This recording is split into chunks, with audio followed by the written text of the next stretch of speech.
Excellent. Donc, encore une fois, merci à tout le monde qui est avec nous ce soir. Ce soir, on reçoit M. Richard Loury, qui est archiviste à la Société d'histoire du protestantisme franco-québécois.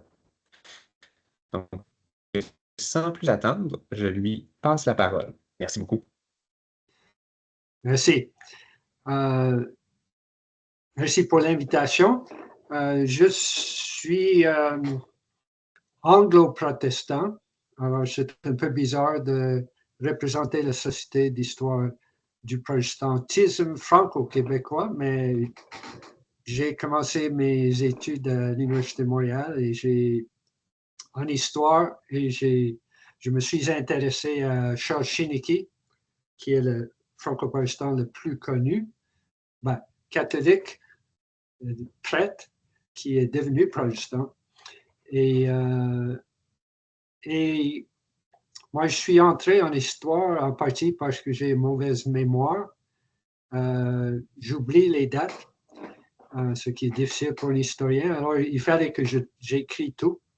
Et alors, je commençais à écrire. Alors, je vais partager j'enseigne à l'école de théologie évangélique du Québec, sur Côte-des-Neiges à Montréal, qui est affilié avec l'Université de Montréal, l'Université Laval, et qui est accrédité. On offre des programmes de bac, maîtrise et doctorat. Et je suis spécialiste dans les franco-protestants. Alors, je vais partager mon...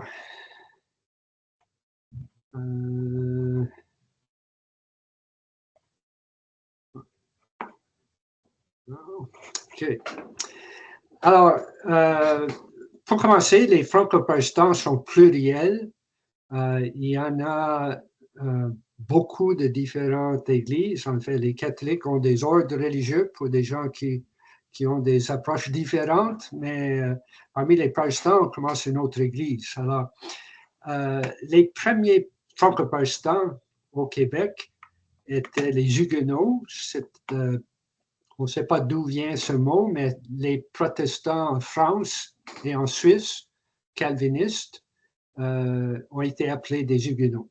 Alors, parmi les premiers explorateurs, pas Cartier, mais tous les autres, jusqu'à 1627, venaient de milieux huguenots. Ils étaient sur le bord de la côte de la France et ils sont venus ici comme explorateurs, gouverneurs, etc. Champlain est né huguenot, comme son patron Henri IV, mais tous les deux sont devenus catholiques. Mais de Monts, son patron de Champlain en Nouvelle-France, est huguenot, est resté huguenot. Chauvin, qui était à Tadoussac.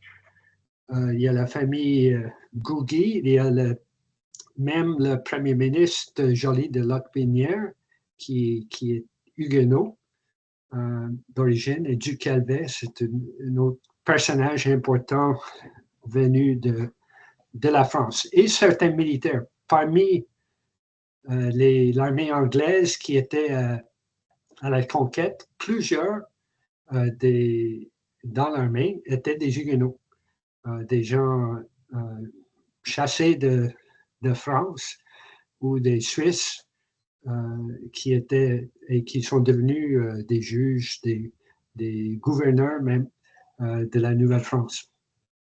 Mais pour toutes ces personnes-là, francophones, protestants, mais il n'y avait pas d'église francophone. Ils ont dû, de 1627 à la conquête, c'était défendu de toute façon, les Huguenots en Nouvelle-France. Et après la conquête, il n'y en avait toujours pas des églises. Donc, ils sont allés à l'église anglicane ou l'église presbytérienne jusqu'au milieu du 19e siècle.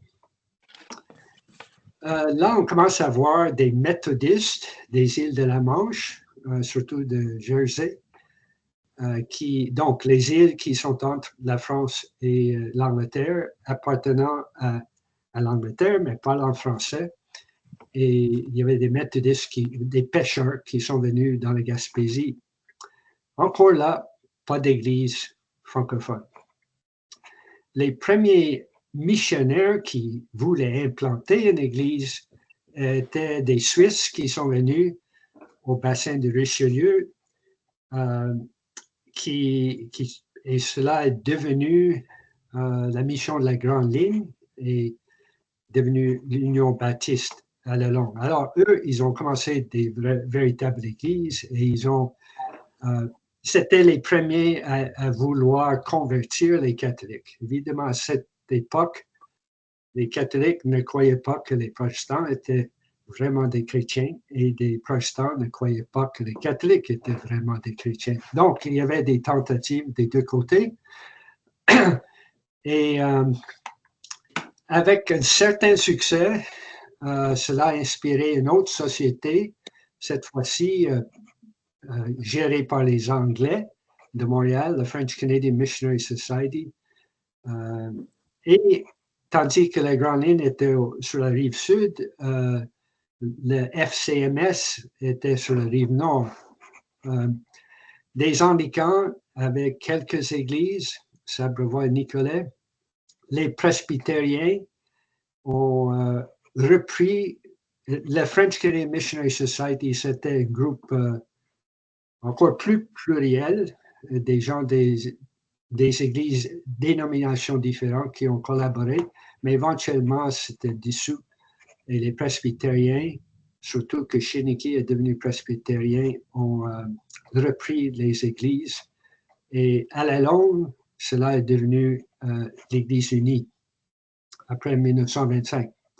Il y avait un autre groupe de méthodistes qui ont... Alors, toutes ces personnes, tous ces groupes suivants, les méthodistes de l'île La Manche, visaient à faire des églises. Les méthodistes sont venus dans les cantons de l'Est et à Oka, parmi les Mohawks.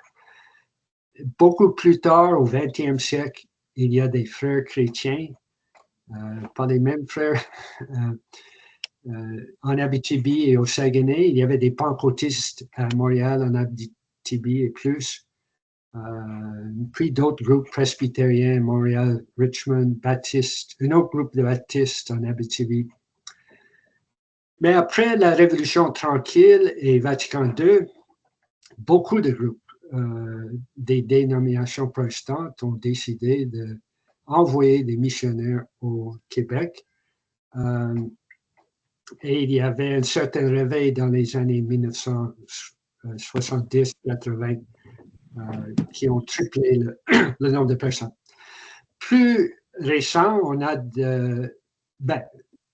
toujours également, donc la plupart de ces gens étaient québécois de souche, mais il y avait également des gens déjà protestants, des immigrants suisses, beaucoup des joailliers qui travaillaient avec des montres de Suisse. Il y avait des Belges qui sont allés à Namur et certains Français. Évidemment, plus récemment, comme dans l'Église catholique de l'Afrique et de l'Haïti. Et encore plus récemment, des méga-églises au 21e siècle. Nouvelle Vie sur les rives sud, La Chapelle, Église Philadelphie, qui est une église haïtienne, Église Vie et Réveil, multiethnique, etc. Alors,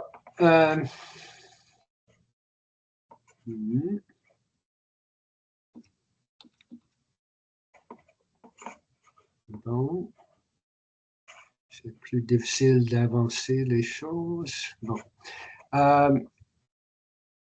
Des sources principales pour les franco-protestants, plus anciens, il y a Riel Duclos, 2 volumes très intéressants de 1913, beaucoup de récits.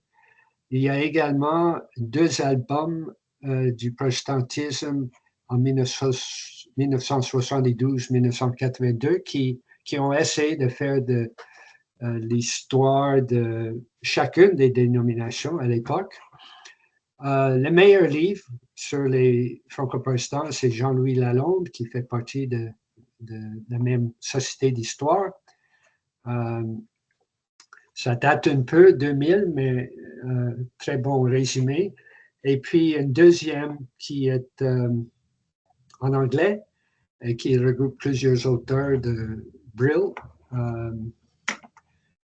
Et il y a mon livre sur Chiniki.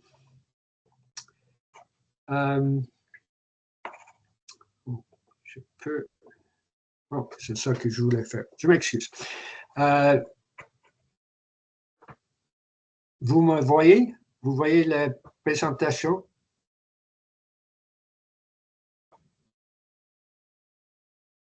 Est-ce que quelqu'un peut répondre? Oui, OK, merci. Oui, on voit bien. OK. Donc, les statistiques. Pour commencer, pourquoi s'intéresser à un groupe qui ne représente plus que 1% de la population francophone? Et selon moi, ça a toujours été le cas, des hauts et des bas, mais toujours pas plus qu'1% de la population francophone du Québec. Mais, en effet, il y a beaucoup de gens qui sont devenus protestants, mais la vaste majorité ont quitté le Québec ou se sont anglicisés ou ils sont retournés au catholicisme. Alors, cela a touché beaucoup plus de monde que seulement 1% à un moment donné. En plus, ça déjoue les deux solitudes, les anglo-protestants et les franco-catholiques, et ils avaient des points de vue différents, parfois plus proches des franco-catholiques, parfois plus proches des anglo-protestants. Au 19e et jusqu'à 1960, ça c'est une période où il y avait peu d'églises, peu de dénominations également. Et les lieux, si vous regardez les recensements, dans la plupart des comtés, des recensements, vous cherchez page par page, il n'y a aucun franco-protestant. Mais à Namur, il y avait, en fait, la seule église là était protestant, malgré que c'était francophone. Granby, Marieville, Grandline, Grandline proche de Saint-Jean-sur-Richelieu. Très intéressant toujours, si vous visitez, il y a une immense école résidentielle dans un tout petit village par les franco-protestants. Autour de Macham, un endroit qui est appelé Duclos également, Roxton Pond, Gaspé, Élie-Sud, évidemment Montréal, plusieurs églises, Joliette, Grenville, Belle-Rivière, Saint-Damas, c'était les centres des endroits où les franco-protestants ont resté plus longtemps et qui ont duré. Mais, comme j'ai dit, il y avait ce que les franco-protestants appellent un réveil dans les années 70-80, où le nombre d'assemblées a triplé. Et depuis 85, c'est plus mixte. Pour chercher vraiment combien de franco-protestants il y en avait, les statistiques sont très vagues, dans l'air, des estimés sans base. Alors, moi, j'ai décidé d'aller par la généalogie. Alors, j'ai mon arbre qui s'appelle franco-protestant avec 23 000 noms. Ça ne veut pas dire qu'ils sont tous protestants. Ça inclut les épouses. Et je m'arrête quand les gens sont... que le couple emploie des noms anglais pour leurs enfants, donc la tendance à l'anglicisation, ou qu'ils retournent au catholicisme. Alors, j'essaie de garder cela. Mais je suis chaque personne qui est dans le registre, surtout le registre Drouin, pour baptême, mariage ou enterrement dans un registre franco-protestant. Il y a une autre personne M. Savigny, qui a un autre arbre des familles protestantes qui a d'autres d'autres noms que les miens. Donc, vous pourrez consulter les deux si vous avez des familles. Et la Société d'histoire du protestantisme franco-québécois, enfin, il y a une Société d'histoire du protestantisme français, mais ça ne s'applique pas ici. Nous sommes là depuis 2003 et on offre des ressources comme, on a un site sur Facebook. Monsieur Lalonde a produit des biographies excellentes, très détaillées, que vous pouvez consulter, mais malheureusement, notre site web, on n'a pas payé au bon moment et on l'a perdu. C'était hpfq.org. Donc, on cherche une autre et c'est un peu lent. Donc, c'est peut-être ça qu'on va avoir. Qu'est-ce qu'il y a si jamais le site se rétablisse? Il y a un index que moi j'ai produit. Comme j'ai dit, j'ai une mauvaise mémoire, donc je pensais à mettre les dates, les personnes, les lieux, les thèmes. Et maintenant, c'est de tous les livres et les articles que je lisais qui concernaient les franco-protestants, et je suis rendu à 232 pages seulement d'index avec les liens. Si vous voulez ça, vous pouvez m'envoyer un courriel. Également, une bibliographie de 52 pages des articles et livres qui touchent encore, périodiques, qui touchent les franco-protestants. M. Lalonde a produit 350 biographies. On était inspirés par tous les autres archives catholiques qui avaient beaucoup de biographies. Et on a commencé à faire des pasteurs pour commencer, mais éventuellement des entrepreneurs, des athlètes, un des joueurs des Canadiens, Joliat, et d'autres. Le bulletin est notre périodique qui, 4 fois par année, et excellent article, surtout par M. Lalonde. Et on imprime, c'est surtout en ligne maintenant pour nos membres de notre société, mais on a imprimé des collections de ces bulletins en 3 volumes. Également, nous avons décidé de numériser un journal, je vais en parler tantôt, l'Aurore, et on a décidé de commencer des archives, puis une collection historique. Alors, quelques mots à propos, pourquoi c'est compliqué les franco-protestants? Pour le baptême, pour commencer, il y a 2 pratiques différentes. Il y a les églises traditionnelles qui, comme les catholiques, baptisent des bébés et qui donc entrent ça dans leur registre. Mais il y a des baptistes et aujourd'hui, presque toutes les nouvelles églises, la majorité des franco-protestants maintenant sont baptisés comme adultes. Et donc, les complications, le baptême n'est pas nécessaire pour le salut, donc on ne le fait pas vite. Et parfois, c'est des années plus tard. Il faut inscrire la personne.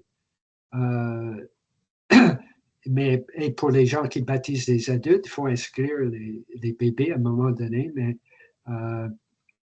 mais pas nécessairement dans la même dénomination. Donc, on a des gens qui, dans un recensement, sont méthodistes, les prochaines sont presbytériens, ensuite ils deviennent baptistes. On n'a pas la même loyauté, alors ça complique. Et comme M. Hamilton a dit, même on peut rebaptiser des personnes catholiques si on veut se marier avec une catholique ou pour régulariser l'État. Le mariage, les protestants ne le voient pas comme un sacrement, donc c'est les protestants qui ont introduit le divorce, ont accepté qu'on peut avoir, pas encouragé, mais accepter que ça peut arriver, et des mariages civils. Ce sont des vrais mariages. Donc, souvent, on ne le fait pas dans l'Église. On peut le faire chez le pasteur ou à côté du lac, etc. Et le fait que les catholiques ne reconnaissent, voient que ce n'est pas le mariage qui est un sacrement, n'est pas respecté par les protestants, ils ont essayé d'obliger des gens de se remarier. Et j'ai suivi beaucoup de mariages dans les registres protestants et éventuellement, j'ai vu que c'était pas des gens nécessairement qui continuent dans l'Église protestante. C'est pas qu'ils se convertissent. Il y avait le mariage des jeunes, des adolescents, des mineurs ou des divorcés ou tout simplement pour éviter le curé, on va chez les protestants. Là, on retourne par après. Et donc, et l'Église catholique où la famille peut insister, mais ce n'est pas un vrai mariage que vous avez eu, il faut un vrai. Donc, j'ai vu beaucoup de remariages, donc un mariage catholique qui suit le mariage protestant par quelques mois ou quelques années même. Les enterrements ont encore une complication parce que les protestants ne sont pas enterrés en terre catholique. Donc, j'essaie de suivre, est-ce que ces gens sont restés catholiques ou restés protestants ou retournés aux catholiques? Et c'est difficile, surtout aux États-Unis, où on ne met pas la religion dans les registres ou dans les choses de l'État. Donc, je le trouve par le nom catholique du cimetière, il faut deviner un peu, mais d'habitude, on peut le savoir. Avant 2003, et une raison que notre société s'est formée, on cherchait de l'information sur les franco-protestants et puis d'habitude, on ne pouvait pas la trouver. Il y avait des archives méthodistes, congrégationalistes, presbytériens, 3 groupes qui sont devenus éventuellement l'Église unie, mais tout leur registre était à Toronto, sauf pour une chose régionale au BANQ qu'on a regardé au Québec. Des archives anglicans, oui, il y a les diocèses locales, mais encore la plupart des documents vont à Toronto. Les archives presbytériennes. Donc, il y a un groupe presbytérien qui n'est pas entré dans l'Église unie, qui a continué comme presbytérien, une minorité, et leurs archives sont également à Toronto. Les archives baptistes de l'Union baptiste sont à l'Université McMaster à Hamilton. Les archives baptistes de l'autre groupe, Association baptiste, sont à Guelph, en Ontario.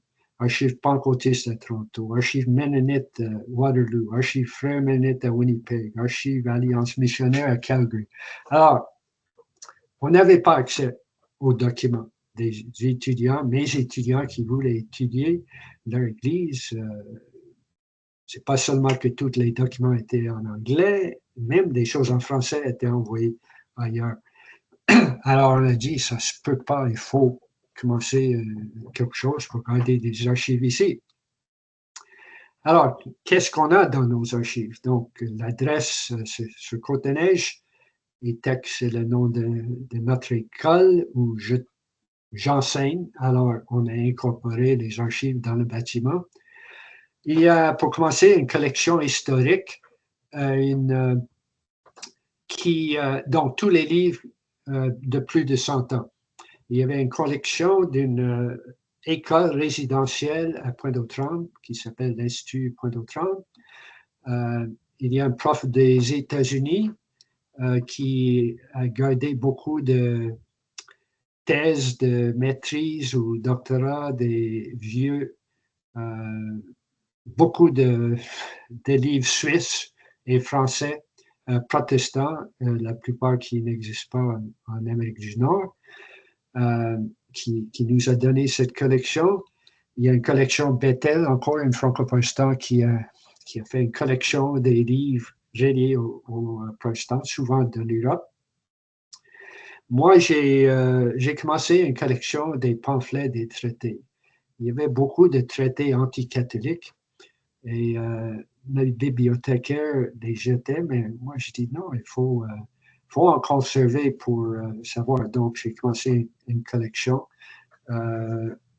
de toutes sortes, reliées aux franco-protestants.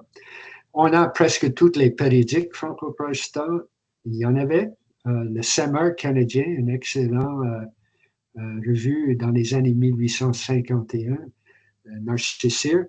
Il y a également une en anglais, News of Québec, mais qui résumait ce qui se passait dans plusieurs églises différentes, très utile. Et on a décidé, en fait, on a essayé de convaincre le BNQ de numériser l'Aurore. Pourquoi tous les autres périodiques sont numérisés, mais pas pour les franco-protestants? On n'a pas réussi. Donc, on a décidé de le faire nous-mêmes, pas aussi professionnel. Donc, on a la plupart des originaux des collections, mais parfois ils sont en miettes. Donc, heureusement qu'on a numérisé cette périodique qui a duré plus de 100 ans, 1866 à 1985, et qui donnait les nouvelles de toutes les églises différentes. C'était une collaboration, alors très, très utile. On a aussi une copie de Marie-Claude Rocher à l'Université Laval qui a fait la numérisation de beaucoup de documents de l'Union baptiste qu'on a envoyé.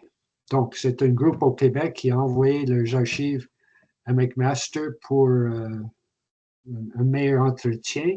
Mais quand on voulait une copie ou retrouver cela, ils ont refusé. Ça faisait partie de leurs archives.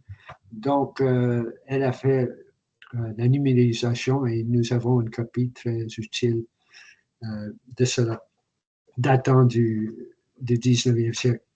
On a également des archives mennonites, frères mennonites et une partie de l'Union baptiste, puisque j'étais archiviste pour tous ces groupes, j'essayais de conserver autant de documents ici que possible, ou au moins des copies. Et on a des dons de quelques familles, en fait. On a deux salles, deux petites salles. Alors, c'est tout petit comme archive, mais je vous montre une qu'on a reçue tout récemment. Ça, c'est tous les pasteurs presbytériens au Québec c'est 1906. Et c'était des femmes, et je crois qu'au moins une travaillait également pour l'Église. Et puis, heureusement, on a mis tous les noms. Peut-être vous avez des archives, vous avez des belles beaux photos, mais pas de nom, on ne sait pas qui c'est.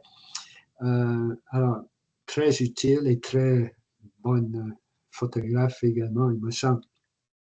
Voilà une autre de 1891. Il y avait 3 grandes écoles franco-protestantes résidentielles, puisque on ne finançait pas des écoles francophones pour des protestants. Les seules écoles francophones étaient catholiques, financées par le gouvernement. Il fallait payer soi-même pour les écoles privées, pour les étudiants. Et on avait 3 écoles résidentielles à Grandine, Pointe-aux-Trembles et puis une autre des méthodistes à Montréal. Mais plusieurs petites écoles qui ne duraient pas longtemps. Le problème, c'est si quelqu'un, un catholique, devient protestant, il est coupé de l'école. Tous ses enfants ne peuvent plus y aller.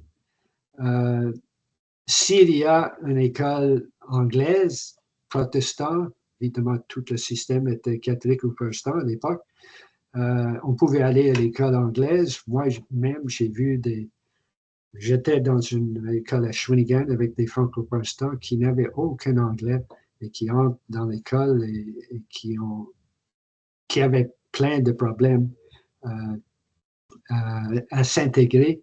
Alors, on commençait des écoles populaires et celui-là, c'était sur la rue Poupard à Montréal, l'église de la Croix qui a commencé. Beaucoup de ces enfants sont des immigrants.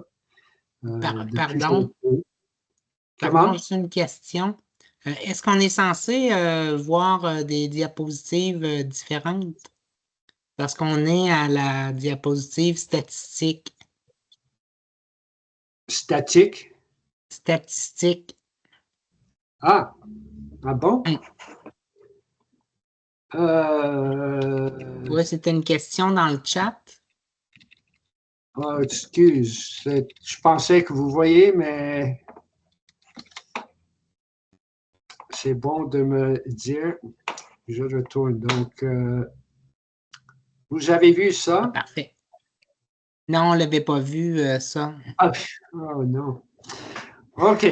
Donc, voilà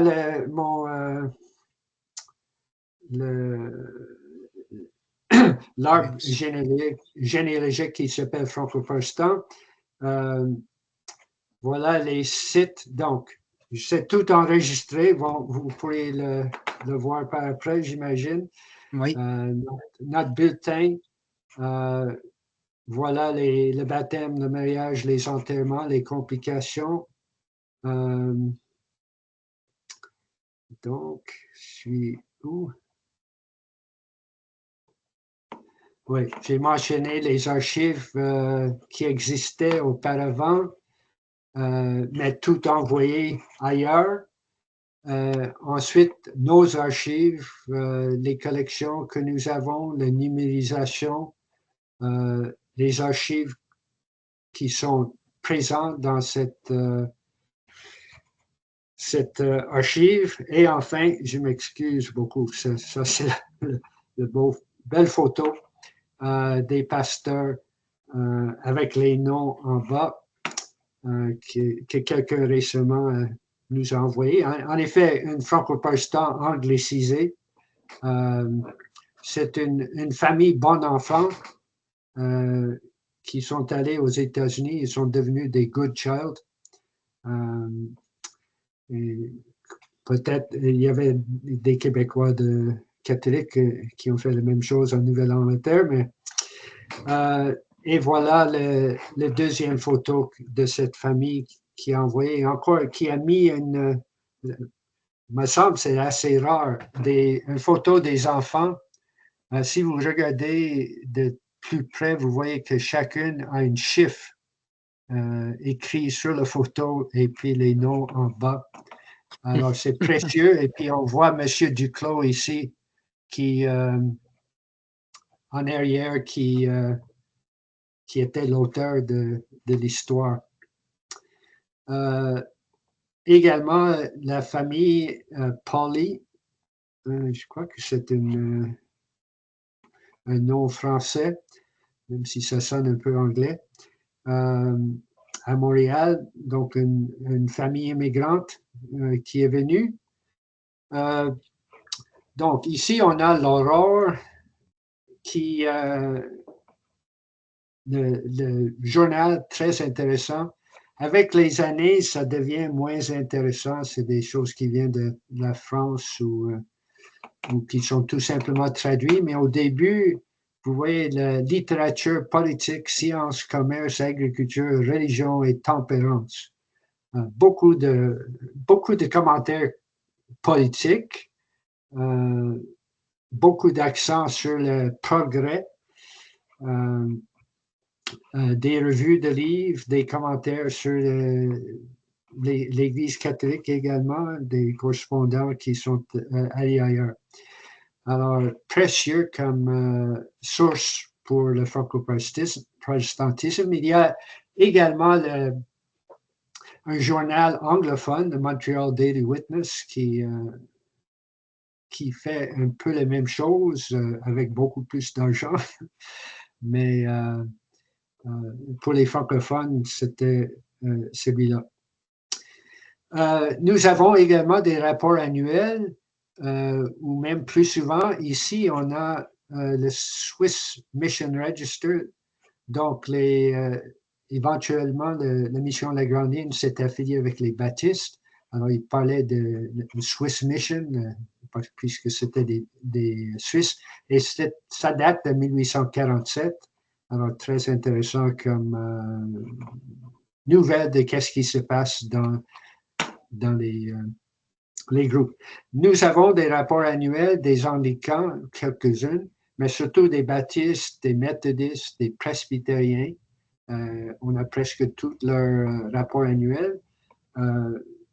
Plus récemment, donc, ces groupes-là sont venus dans les après 1980,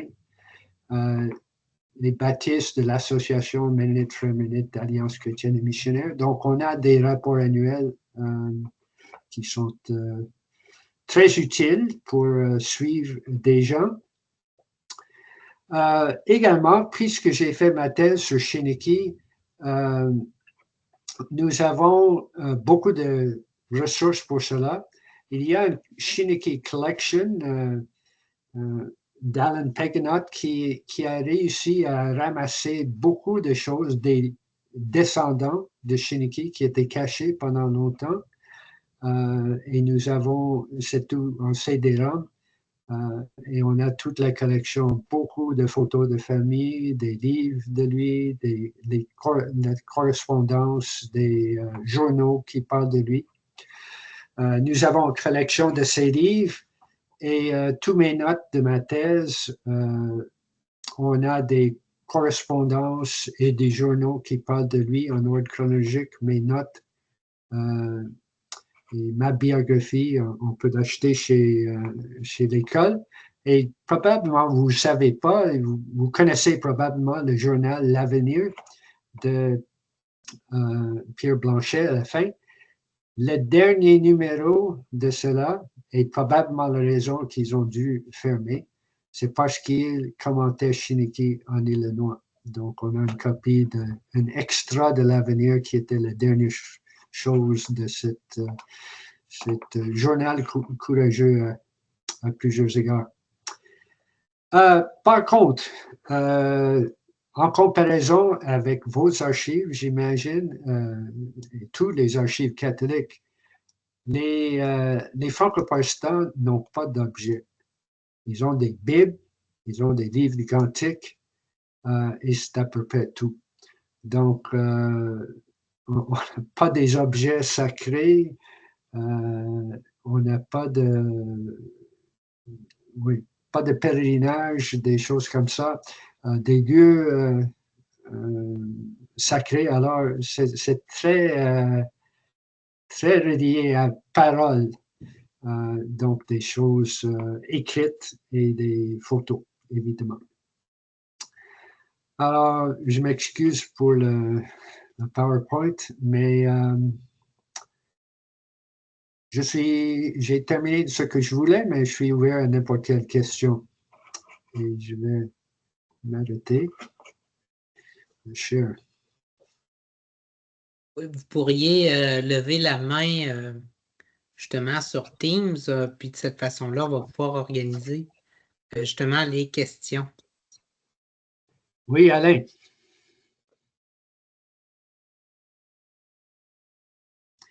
Il faut le... Oui, m'entendez-vous? Oui. On entend là. Attendez, je vais mettre la caméra. Oui, vous me voyez. Oui, bonjour, merci, c'était très intéressant. Moi, j'ai une question pour vous, c'est mon arrière-arrière-grand-mère était une immigrante allemande qui est arrivée à Québec autour de 1850. On présume qu'elle était luthérienne, même si le mariage avec mon arrière-arrière-grand-père s'est fait à Holy Trinity à Québec comme des anglicans, mais mon arrière-arrière-grand-père était catholique, donc c'est un petit peu mêlé. Fait que j'ai essayé de trouver quelque chose sur les archives luthériennes pour essayer de voir si mon arrière-arrière-grand-mère n'y serait pas, mais je ne sais pas par où commencer. Je ne sais pas si vous aviez des indices ou des points que je pourrais explorer. J'ai l'impression que les luthériens, les églises viennent beaucoup plus tard, donc je n'ai pas vu des registres luthériens. Il y en a de Danemark, de Norvège, etc., mais à Montréal surtout, et assez récent. OK. Parce qu'il y avait des mercenaires allemands dans l'armée de Wolfe, et puis ils étaient pour plusieurs luthériens, puis il semblerait qu'il y avait des congrégations à Québec. Ah bon? OK. Je n'ai pas entendu ça. Mais j'imagine qu'il était poussé vers les Anglicans assez vite. Comme j'ai dit, même il y avait beaucoup d'Huguenots, mais aucune église Huguenot. Ils sont allés vers les Anglicans, les presbytériens. Bon, OK. Ben, merci beaucoup. Pourquoi? J'allais dire justement, moi aussi, j'ai des ancêtres, puis il me semble qu'ils ont été, il y a eu des mariages dans l'Église anglicane, alors qu'ils devaient être luthériens, là. OK. Ben, ce que j'ai trouvé, malgré que probablement on ne connaît pas des franco-protestants actuels ou à travers l'histoire en général, mais chaque famille du Québec a quelqu'un qui était relié dans les registres à des franco-protestants. Donc, des Lévesque, les Bouchard, des Lemieux, des Lafleur, etc. Il y en a presque toutes les familles. Moi, j'en ai une dans ma généalogie. Alors, parfois, ils retournaient au catholicisme, comme j'ai dit, parfois, ils étaient des mineurs, mais moi, j'étais très étonné le nombre de familles qui sont touchées, malgré que ça n'a jamais été plus qu'1%. C'est vraiment très intéressant. On a une question de Eva Jensen. Oui, bonjour, merci, c'est très intéressant. Je vous demande si vous savez si les registres sacramentaux sont libres à l'accès, s'ils sont libres à accéder, comme par exemple les baptêmes, les mariages, tous ces documents-là. Est-ce qu'ils sont... Ben, il fallait envoyer toujours une copie au gouvernement. Il y avait une copie qui restait à l'Église, mais une copie qui allait au gouvernement. Donc, en principe, ils sont tous... et en effet, la collection Drouin est très complète des protestants que je connais. Mais en général, est-ce que vous savez si on cherche, par exemple, aux archives protestantes à Toronto, si les documents sont disponibles au public, ou est-ce qu'il y a des restrictions à l'accès? Oui, moi, j'ai étudié surtout des gens il y a 100 ans, donc c'était moins... ça touchait moins cette question. Et les collections Drouin qui couvrent cela, je ne crois pas que les registres étaient envoyés. Donc, souvent, ils sont dans les églises toujours. Moi-même, j'étais pasteur d'une église pendant un temps et le problème que j'avais, la plupart des églises franco-protestantes sont très petites. 30 personnes, c'est probablement le moyen aujourd'hui. Il y a des méga-églises, mais la plupart des endroits, ça ne dépassait pas 70 personnes. Alors, moi, j'avais des registres, mais il y avait 2 baptêmes par année, et il y avait un mariage. Donc, je dis, c'est pas la peine de l'envoyer une copie de cela. J'ai gardé le registre pour plusieurs années. Alors, ça compliquait un peu il y a probablement des registres qui n'ont jamais été envoyés. Le deuxième registre qui n'a pas été envoyé nulle part. Merci. Mais je ne connais pas de restrictions là-dessus, mais c'est vrai que de plus en plus, on va dans cette direction. Il y a quelqu'un dans le chat qui a envoyé un message pour poser une question tantôt. OK. Je veux juste dire ça là, parce que je pense qu'elle s'est comme OK. glissée. Oui. On l'a perdu de vue là, dans la conversation, mais... C'est Samar.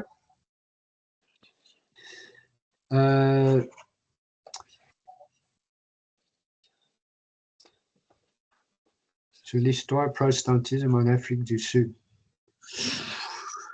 Non, je ne suis pas au courant de cela. Je spécialise dans les franco-protestants et surtout partout en Amérique, mais pas en Afrique du Sud. Donc, le problème avec le protestantisme, c'est divisé par dénomination. Alors, il faut savoir quelle dénomination, si vous cherchez dans les archives. Alors, nous autres, on a regroupé des archives, mais c'est plutôt rare. D'habitude, ils sont tous éparpillés.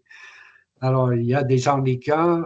En Afrique du Sud, c'est surtout des anglicans et les réformés, l'église des Boers, et peut-être aujourd'hui des pentecôtistes, mais ce sont ceux que je connais là. On a une question de Robert Hamil. OK, Hamilton. Ah, désolé, j'ai mal vu le nom. Ah non, j'avais OK. les 3 petits points, c'est ça, je ne voyais pas au complet. J'ai bien aimé. C'est une francisation. Oui, c'est ça. Ma question porte sur les actes anglicans. C'est mon ancêtre, il s'est marié en 1799 à Québec, église anglicane, mais c'est marqué by license, par licence, et je l'ai trouvé un premier document dans l'archive, mais j'aimerais retrouver la licence, peut-être qui comporte plus de détails. C'est que j'ai pas le nom de ses parents, j'ai rien. Oui. Il a marié quand même une Québécoise. Oui. On m'a dit ça dans la conférence de généalogie également, que souvent les registres protestants ne mettent pas les parents. Et moi, je suis coupable. Moi, j'étais pasteur d'une église et je n'ai pas mis les noms des parents. Avant un certain temps, j'ai enfin conclu que je devais le mettre, surtout en tant que généalogue éventuel, mais il y avait, nous sommes des amateurs, les protestants, dans le domaine de registre. On a peu de monde, on n'est pas habitué et personne ne m'a formé pour faire cela. Alors, j'imagine dans les diocèses catholiques, on faisait plus de surveillance sur les registres que les protestants. Malheureusement, et je ne connais pas les licences. J'ai travaillé seulement dans les registres. OK. Merci.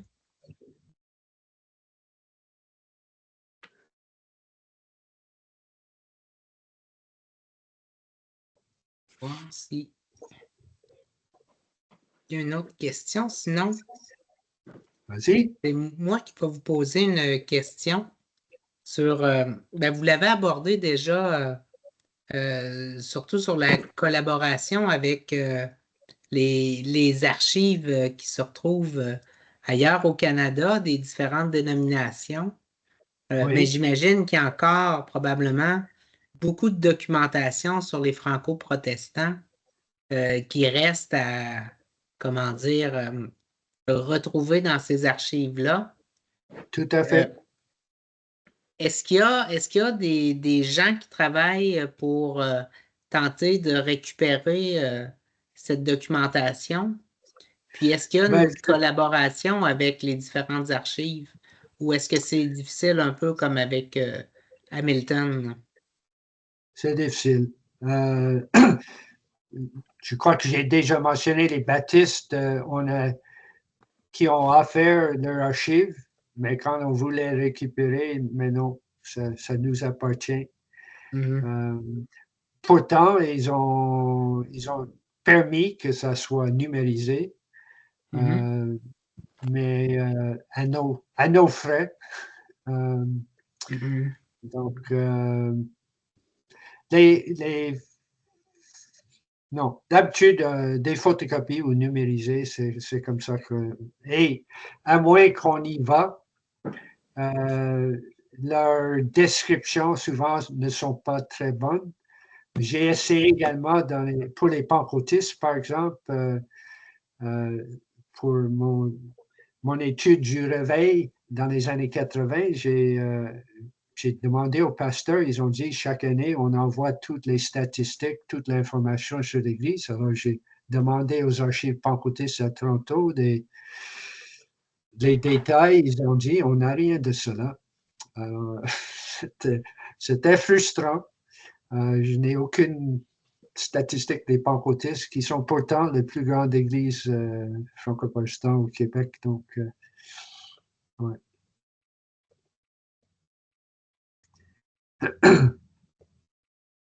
Rien.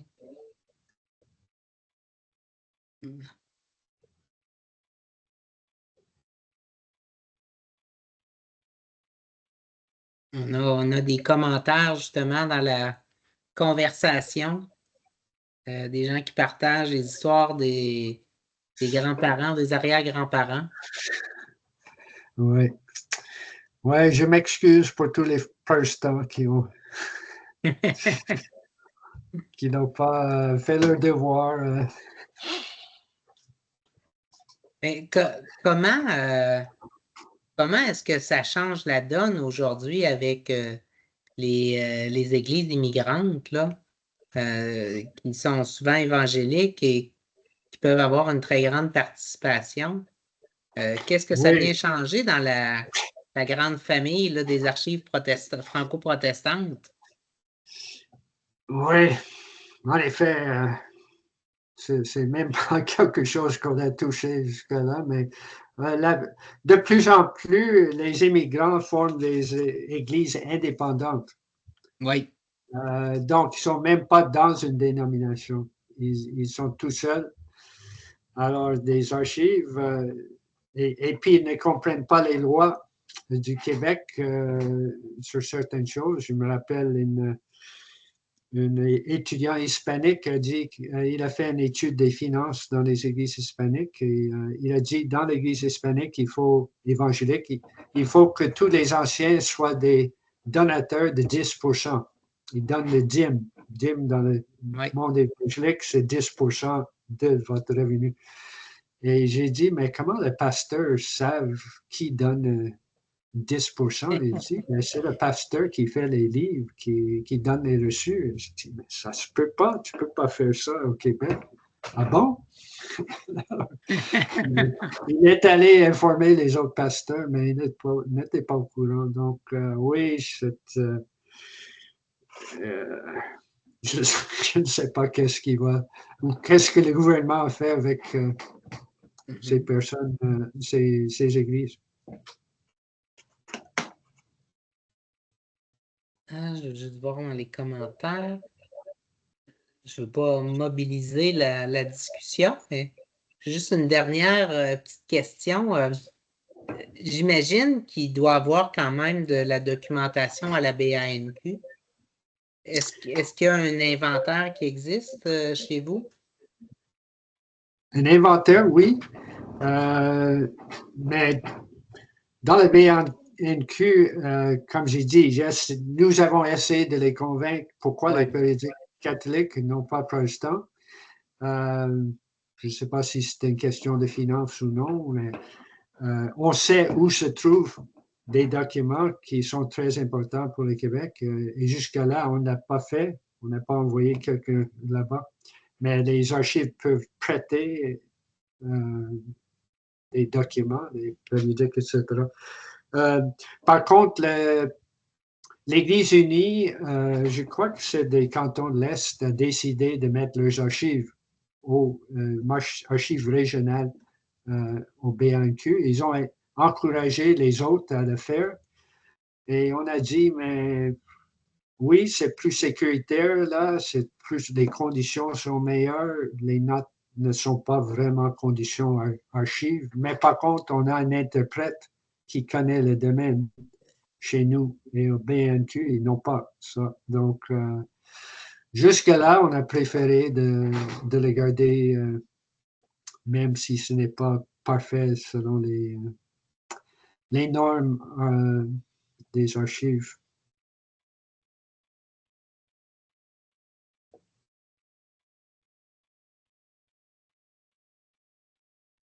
Mais certainement, le Québec est gâté avec la collection Drouin et le recensement pour nous autres où on a la langue et la religion.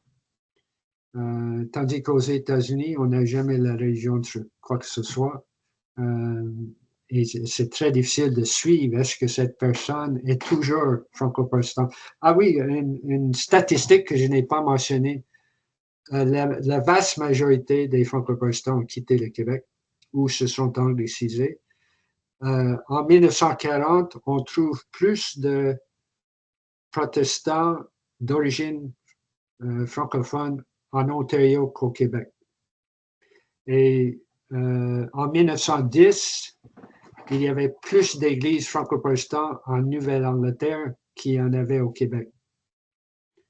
C'est des gens qui ont quitté. En effet, il y a même quelques églises qui sont quittées en bloc et ont fondé une colonie sur le même genre que les colonies catholiques en Abitibi, Laurentides, etc. Et ils ont fondé une communauté franco-protestante en Pennsylvanie également, en Chiniki, en Illinois. Mais évidemment, ils sont disparus avec les années. La guerre civile en particulier a touché beaucoup les membres de Chiniki. Ils sont des François qui entrent dans l'armée, deviennent des Franks quand ils reviennent.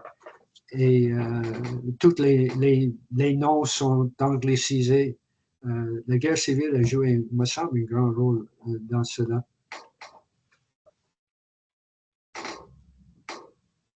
Merci. Merci beaucoup.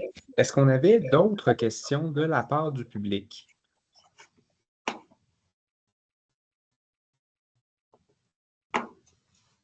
Je pense qu'on n'avait plus d'autres questions.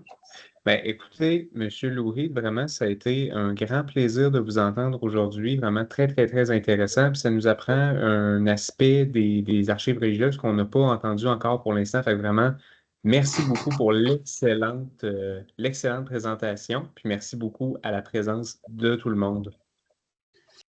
Et si vous avez des questions après, vous pouvez me contacter à l'ETEC ou la société. Merci beaucoup. Merci à vous. Merci beaucoup. Ben oui, merci beaucoup.